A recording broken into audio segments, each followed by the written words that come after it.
अद्भुत भारत, आत्मनिर्भर भारत, संपन्न भारत, इन शब्दों का प्रयोग कई बार प्रधानमंत्री नरेंद्र मोदी कर भी चुके और आपने ये शब्द उनके मुंह से कई बार सुने होंगे और कई देशवासियों के मुंह से भी सुने होंगे। लेकिन इन शब्दों को साकार करने वाले डॉक्टर वीपी सिंह जी आज हमारे साथ मौजूद हैं, जो तिरंगा यात्रा को लेकर जिन्होंने एक प्रेस वार्ता की। उन्होंने बताया कि जो तिरंगा यात्रा प्रधानमंत्री नरेंद्र मोदी जी ने शुरू की थी उसको विदेश तक ले जा रहे हैं और पहचान दिला रहे हैं। तो हमसे आज खास बातचीत करने के लिए वीपी सिंह जी मौजूद है। सर, क्या कहना चाहेंगे इस तिरंगा यात्रा को लेकर, और ये जो आप थाईलैंड में कर रहे हैं, थाईलैंड में करने का मोटिव क्या है? पूरे विश्व को, विश्व में फैले भारतीयों को जोड़ना और राष्ट्र प्रेम की भावना सबके अंदर भरना। तो ऐसा जज्बा हमारे देश में बहुत सारे जो है लोग हैं जो बाहर जाना भी चाहते हैं और साथ साथ राष्ट्रीय एकता और भावना का मैसेज भी देना चाहते हैं। सबके लिए सबको जोड़ करके देश प्रेम को विशेष रूप से और समाज के सामने। सर, ये यात्रा कब निकाली जाएगी और कितने दिन के लिए है? 28 सितंबर को हम लोग जो है थाईलैंड के शहर पटाया में यात्रा निकाल रहे हैं और एक दिवसीय यात्रा है जिसमें थाई सरकार का भी बहुत बड़ा योगदान है और थाई झंडे भी होंगे और इंडियन फ्लैग भी होगा। दोनों के सामरिक महत्व को देखते हुए हम लोग ये कार्यक्रम कर रहे हैं।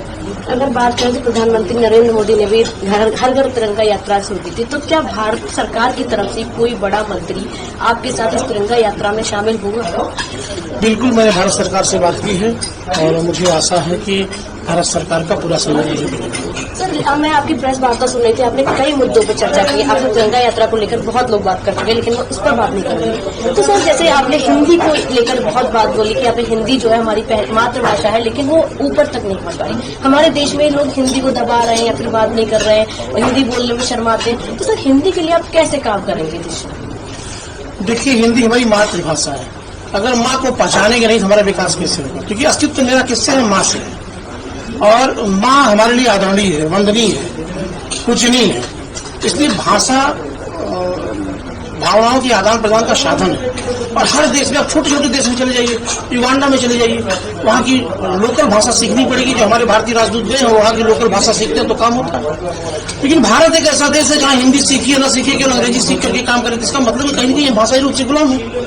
हमें भाषा, भारतीय भाषा के साथ साथ जो क्षेत्रीय भाषाएं हैं, जो हमारी क्षेत्रीय भाषाएं हैं, जो सहयोगी भाषाएं हैं, उनको साथ में लेकर के मुझे आगे बढ़ना होगा, क्योंकि भारतीय संस्कृति तभी बचेगी। सर, आपसे एक सवाल पूछे, अगर हिंदी को लेकर बात करें तो हमारा संघ लोक सेवा आयोग यूपीएससी है, वो भी कहीं ना कहीं इंग्लिश को ज्यादा प्रेफर करता है। अगर देखा जाए तो जितने भी टॉपर होते हैं वो सारे यूपीएससी में जो इंग्लिश से ज्यादा निकलते हैं, हिंदी वाले जो माध्यम के बच्चे हैं वो कम निकल पाते हैं और हिंदी माध्यम के बच्चों का कहना है कि वो उन लोगों को प्रेफर ज्यादा नहीं करता। इस पर आप क्या कहना चाहेंगे? आखिर कैसे इसका समाधान निकालेंगे, लोगों को कैसे जागरूक करेंगे? देखिए, संघ लोक सेवा आयोग किसी के साथ भेदभाव नहीं करता। सबसे बड़ी विडंबना है कि सबसे ज्यादा पढ़े लिखे लोग सरकारी स्कूलों में हैं, लेकिन हम अपने बच्चे को प्राइवेट स्कूल में पढ़ाते हैं, कॉन्वेंट स्कूल में पढ़ाते हैं, अंग्रेजी पर ज्यादा बल देते हैं। तो जब ज्यादा बच्चे, अच्छे घर के बच्चे, अच्छे बच्चे, पढ़ने में तेज बच्चे सरकारी स्कूल को छोड़ करके, हिंदी माध्यम को छोड़ करके अंग्रेजी माध्यम में पढ़ेंगे तो निश्चित रूप से रिजल्ट वहां का ज्यादा होगा। तो सबसे पहले जो माता पिता हैं, गार्जियन हैं बच्चों के, उनको चाहिए कि हम अपनी भाषा को प्रमोट करें, अपनी संस्कृति को प्रमोट करें और सरकारी स्कूलों में लोगों को पढ़ाएं। और भारतीय शिक्षा का मूल आधार हमारा भाषा है, ठीक है। निज भाषा उन्नति है सब उन्नति के मूल।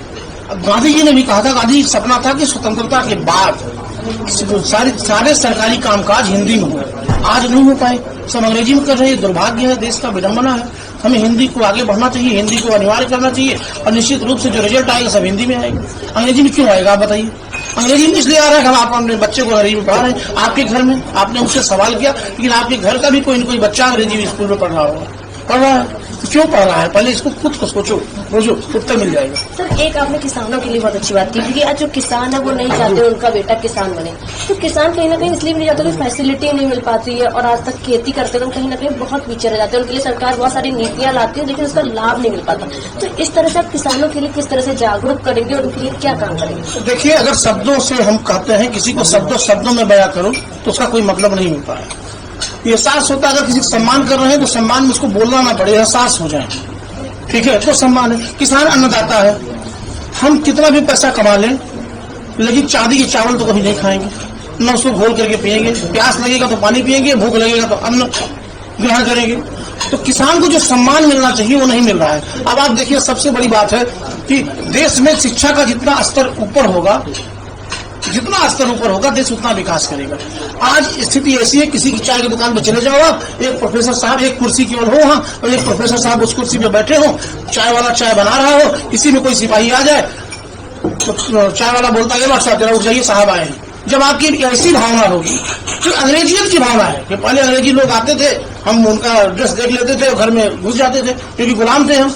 अगर आज भी मानसिक रूप से गुलाम रहेंगे तो कभी हम विकास नहीं कर सकते। किसान को सम्मान देना होगा, ठीक है, किसान के साथ जुड़ना होगा। अगर आप सोचिए कि जिस दिन हमारे यहाँ खाद्यान्न संकट हुआ, उस दिन आप अपने आप को संभाल नहीं पाएंगे। आप सोचिए कि आज के 20 साल बाद हमारे सारे वैज्ञानिक चेतावनी दे चुके हैं कि पीने योग्य पानी नहीं होगा। आज पानी हमको किसमें मिलता है? बोतल में मिलता है। उसके बाद भी हम पानी कितना बर्बाद करते हैं, ठीक है, संरक्षण नहीं कर रहे हैं। हमारे यहाँ आज बहुत ऑक्सीजन बाहर लग रहे हैं, लोग कह रहे शुद्ध ऑक्सीजन के लिए जो है हमको बाहर में जाना है। ऐसी विडंबना आ गई, घर में लोग एयर प्योरीफायर लगा रहे हैं। हमको जल, जंगल, जमीन, भाषा, संस्कृति सब बचाना है। सर एक लास्ट बार मेरा आपसे हो रहा है, आपने धर्म को लेकर भी बोला कि धर्म जो है सबको जोड़ता है, लेकिन अगर देखा जाए तो इन दिनों धर्म से रिलेटेड ही मुद्दे जो है सामने आ रहे हैं। क्या होता है, हिंदू मुसलमान के लोग मस्जिद को लेकर या मंदिर को लेकर लड़ाइयाँ हो रही है, उससे हिंसा बढ़ रही।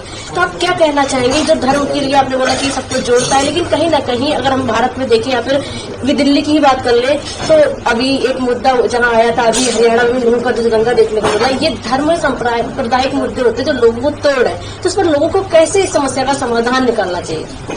एक संत हुए कबीर ने कहा साहब मेरा एक है दूजा कहा न जाए, दूजा साहब जय कहूं साहब खड़ा रिसा।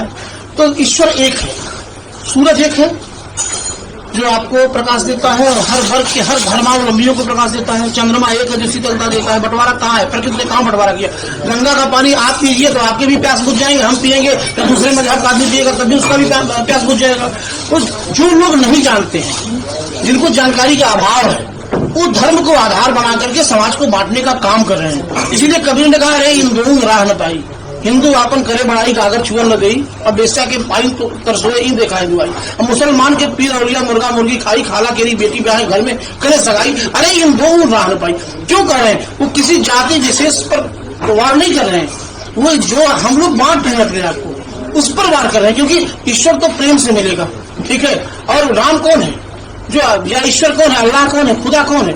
जो सांसों के माध्यम से हर क्षण आपके अंदर रमन कर रहा है वही है। जो हमको शक्ति दे रहा है, जो हमारे शरीर में चेतना पैदा कर रहा है वही है ईश्वर, वही है राम। अगर उससे अलग हट करके सोचते हैं तो निश्चित रूप से बंटवारा होगा। इसी कारण भारत पाकिस्तान अलग हो गया, इसी कारण हमारे देश कई बार बटा। हमारे पास अफगानिस्तान था, हमारे पास बांग्लादेश था, हमारे पास पाकिस्तान था, सब कुछ हमारे पास था। लेकिन धर्म के नाम पर, जाति के नाम पर कहीं कहीं बंटवारे हुए। हमको चेत जाने की जरूरत है, क्योंकि ईश्वर एक है। अल्लाह उसको चाहे अल्लाह को, चाहे खुदा को, चाहे राम को, चाहे रहीम को, चाहे रस्तान को, वो सब कुछ एक ही है। देखिए अभी हमारे साथ खास बातचीत कर रहे थे डॉक्टर वीपी सिंह से। आपने इनको सुना होगा, हमने कई मुद्दों को लेकर इनसे चर्चा भी की और बातचीत की। तो आप सब लोग भी समझ रहे हो कि चाहे धर्म हो चाहे कोई मुद्दा हो, उस पर अगर आप लोग आपस में लड़ते हैं तो इसका नुकसान कहीं न कहीं भारतवासियों को, देशवासियों को होता है। और ये राजनीतिक फायदा उठाने के लिए ज्यादा से ज्यादा कराए, क्योंकि आप किसी भी भगवान की बात कर लिए, भगवान हमेशा एक ही है। चाहे आप उसको मस्जिद में देखिए, चाहे मंदिर में देखिए, चाहे गिरजाघर में देखिए, चाहे कहीं भी देखिए, आपको भगवान हर जगह एक मिलेगा। लेकिन उनके नाम पे लड़ना या फिर मुद्दे भड़काना ये कहीं ना कहीं गलत है। अभी आप बीपी सिंह जी को सुन भी रहे थे, उन्होंने कितनी सारी बातें भी बताई हैं। और आपको बता दें तो बीपी सिंह जी जो आज उनके प्रेस वार्ता का जो मोटिव था वो था तिरंगा यात्रा। इसको लेकर ये थाईलैंड में तिरंगा यात्रा निकाली। इससे पहले बीपी सिंह जी कई सारे कार्य कर चुकी हैं। मैं आपको बता दूं तो पक्षियों के लिए भी बहुत सारे इन्होंने वो कटोरे रखे थे पानी का, और इससे पहले भी कई सारी प्रेस वार्ता भी कर चुके हैं। वीडियो जर्नलिस्ट अभिनेंद्र के साथ मैं स्थिति पाठक, दिल्ली।